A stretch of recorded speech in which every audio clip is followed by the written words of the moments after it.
Hey, what's going on, everybody? It is Selly, and we are on board the Back Cove 390 for Boston Yachts, and we are finally in the home stretch. This is our last update of the 390 before it gets delivered down to Osterville on the Cape. And I want to give you guys a quick walkthrough of some of the final points, but before we delve too deep into some of the final install things we've got going on here, I wanted to run down the numbers on this job. It's impressive, guys. We have, starting off, everybody's noticed the lighting if you've seen any of our videos. We've got a really awesome lighting package on it. That includes over 50 Lumishore Lux above water lighting. So that's our engine cowl lighting, our overhead lighting, our courtesy lighting throughout the boat. Everything above the water line. We've got over 50 of those, and those are spread out into zones. We can control those on our Furuno. We control them on our phone. We control them through their touch display down there. So we've got all of that going on. Then we also have 6 SMX 153 surface mount lights. Those are going across the transom and one on each corner, giving a really nice kind of wraparound effect for the lighting.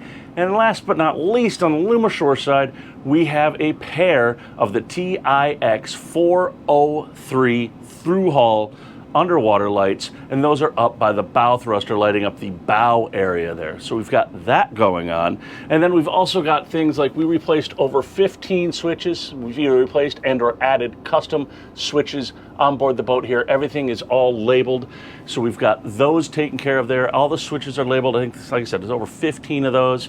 We're well over 500 hours on this job between TJ and Corey, getting everything done, doing all the wiring, doing all the install stuff. And then you add in things like the detailing that's currently happening here on board, the varnish work, the bottom paint, the PDI, everything like that. We are north of 600 hours on this boat. And the team from top to bottom has absolutely stepped up and crushed it on this one.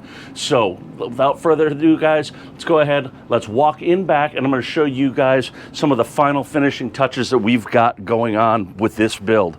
Now, we've already talked about the Seakeeper install that we have here. Here it is. It's all wrapped up. It's in its home state now, all taken care of. The Seakeeper 5 is right there. And then right in front of that, guys, this little powerhouse right here. This is an AC ISO boost transformer. So what does that do, guys? So an AC ISO boost transformer is going to give us clean AC power. So on these hot summer days up here, you have all of the boats with their air conditioning running on board, and you start to see some fluctuations in power, and we start to see problems with air conditioning, refrigeration, all of our AC things. This little guy right here weighs like, I don't know, 150 pounds or something, and it is going to make sure we have good, clean AC power to make sure everything is good to go. And then over here, we have our FCI DTS Solo water purifying system. Now, we're just waiting for one last little piece right there. I think there's some supply chain issues there, so we don't have that up and running yet. But what does this do, guys? It's kind of like a water maker. You can see there's the membrane back there that kind of travels around and over to there. And this guy is actually plumbed in to the water tank on board the boat. So now into our fresh water tank, the whole boat gets purified water. We don't have to worry about any other filtration systems or anything like that.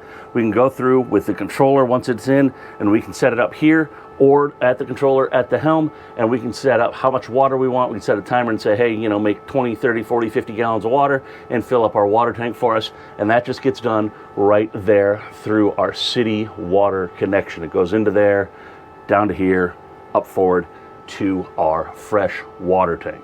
So those are some of the big highlights there. We can't forget also the Milwaukee toolkit pack out right there. It says every boat's going to need a toolkit, so it's nice to have something that's quickly and easily removable, quick access to anything you might need on board your boat.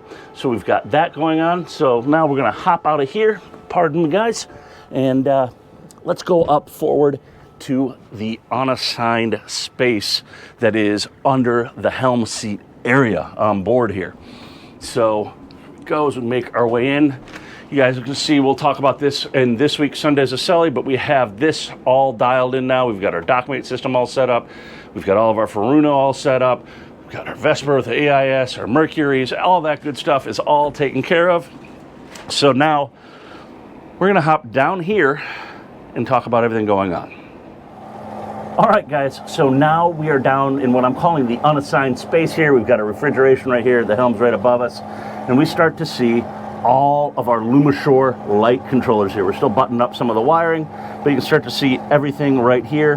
We've gone ahead and we've double stacked, I don't know if you kind of picked that up on video, with a spacer in between here, but we've double stacked due to the sheer volume of these light controllers. So we've got that going on.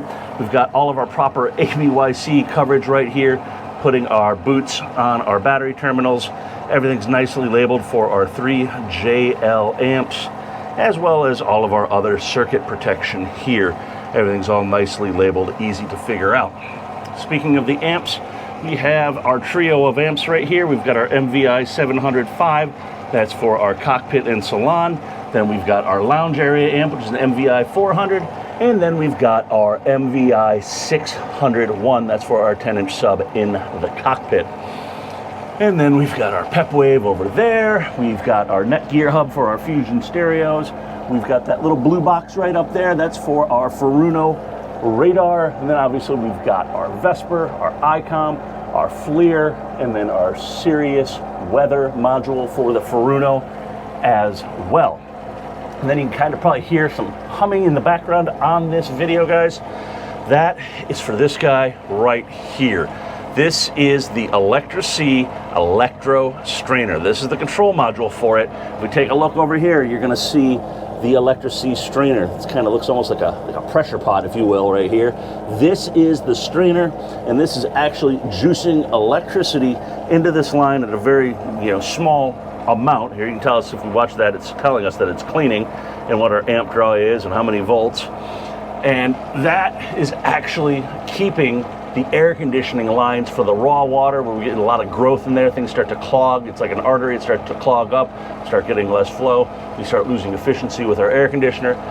That's going to resolve that problem for us. That's going to keep that growth at bay by putting this system in. Now again, this is not something you would necessarily normally see on boats of this size, but we wanted to make sure this was all done nice, and everything was taken care of on board. So that's just one more system we have installed on board this boat. It's becoming more common for boats down in the south, darker hulls, air conditioning is running all the time, and you really want to make sure you're eliminating a future fail point with growth and all that kind of stuff. So that's what's going on down here. So that's it.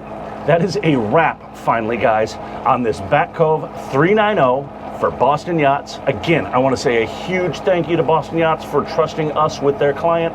TJ and Corey and our whole team stepped up. I don't think anybody in our shop hasn't had something to do with this project. And I want to say a huge thank you to them for stepping up and dealing and getting this done and making sure that we can deliver this boat to our client.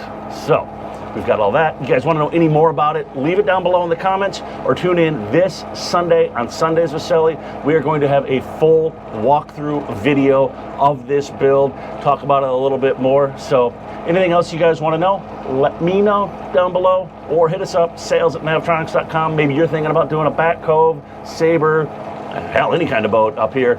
Reach out to us. It doesn't have to be to this level, or it could be above this level. Let us know. We'd love to talk, and we'll see you guys this Sunday, Sundays with Sully, doing the Back Cove 390 walkthrough, and see you guys later. Peace.